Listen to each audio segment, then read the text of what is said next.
حدیث سے یہ طلبہ فارغ ہو رہے ہیں.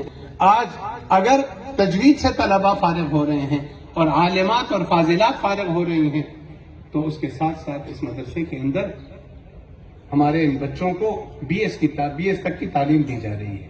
اس مدرسے کے اندر رہ کر، مدرسے کی چار دیواری کے اندر رہ کر طلبہ اس وقت اسلامک اسٹڈیز کے اندر بی ایس کر رہے ہیں.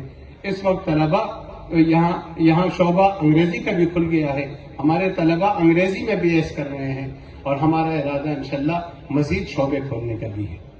میرے عرض کرنے کا مطلب یہ ہے کہ ان مدارس نے تو یہ بھی کر دیا کہ الحمدللہ ان مدارس نے تعلیم کی اس دوری کو ختم کر دیا. ایک چھت کے اندر یہ طلبہ بخاری بھی پڑھ رہے ہیں اور یہ انگریزی بھی سیکھ رہے ہیں اور زبانیں بھی اور کمپیوٹر سائنس کی تعلیم بھی حاصل کر رہے ہیں.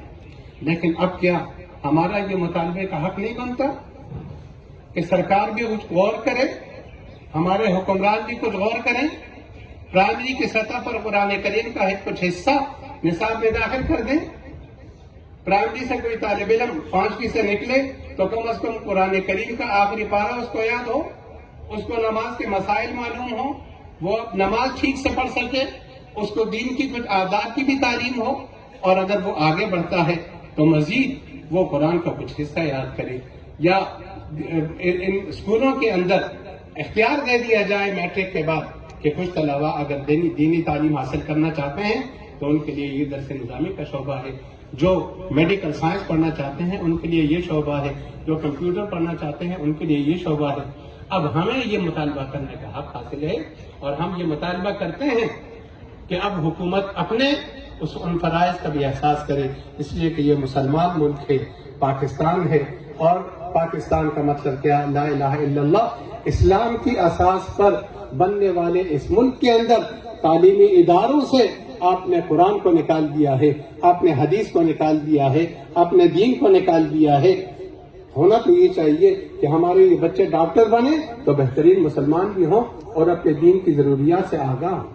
وہ انجینئر بنے تو وہ بہترین انجینئر بھی ہوں لیکن وہ دین کی ضروریات سے آگاہ ہوں. لیکن ایسا نہیں ہوتا، ایسا بالکل نہیں ہوتا. مجھے مولانا حسن جان صاحب شہید رحمۃ اللہ تعالی علیہ کا وہ واقعہ جو انہوں نے سنایا وہ یاد آ رہا ہے. وہ فرماتے ہیں کہ مدینہ منورہ میں مسجد نبوی میں بیٹھا ہوا تھا تو چارسدہ ہی کے ایک وکیل، وہ خود بھی چارسدہ کے تھے، چارسدہ ہی کے ایک وکیل وہ حضرت شیخ سے آ کر پوچھتے ہیں کہ حضرت آپ بتلائیں یہ جو رسول اللہ صلی اللہ علیہ وسلم کا روضہ اقدس ہے مسجد نبوی کے اندر اور جس کی ہم زیارت کرتے ہیں، یہ رسول اللہ صلی اللہ علیہ وسلم اکبر بادشاہ کے زمانے میں گزرے ہیں؟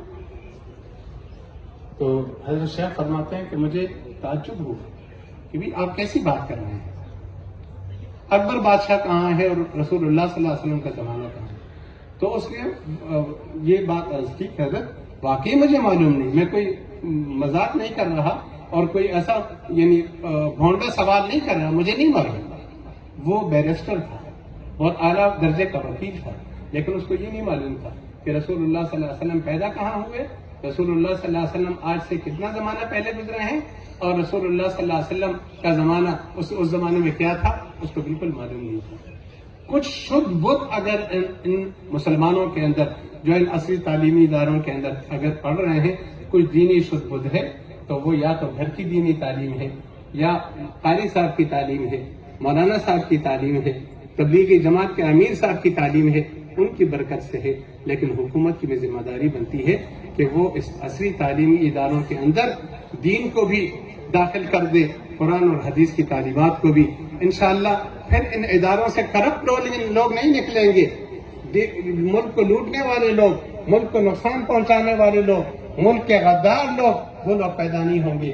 ان کو اگر دین حاصل ہوگا تو ان کو اپنی ذمہ داریوں کا بھی احساس ہوگا. ہمارے ملک کی تقدیر بھی بدلے گی انشاءاللہ، اس کے حالات بھی بدلے